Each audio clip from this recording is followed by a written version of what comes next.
Journée historique pour les défenseurs de la réouverture de la ligne ferroviaire entre Pau et Canfranc. Ils se sont retrouvés autour de l'immense gare frontalière ce matin.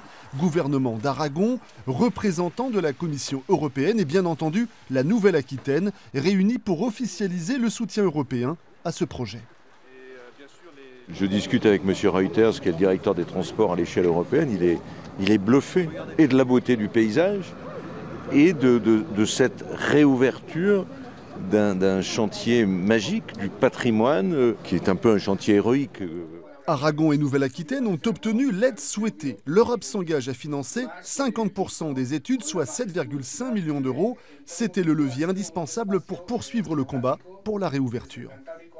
Ce qui a changé fondamentalement, c'est qu'en Aragon et en Nouvelle-Aquitaine, nous avons compris que nous ne pouvions pas aller à Bruxelles séparément, mais main dans la main pour présenter ce projet transfrontalier.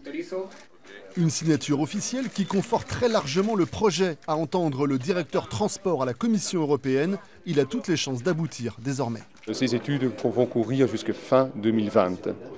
Et comme indiqué, on est en ce moment en train de planifier 21-27.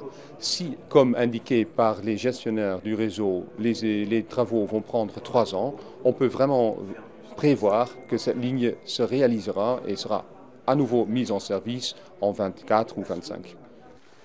Canfranc verra peut-être passer du trafic international dans quelques années. En tout cas, le responsable de la Commission européenne est resté sans voix face au bâtiment qu'il ne connaissait pas. Pas du tout, c'est la première fois. C'est magnifique. Mais qu'est-ce qu'on peut faire avec ça? C'est vraiment dans le sens positif.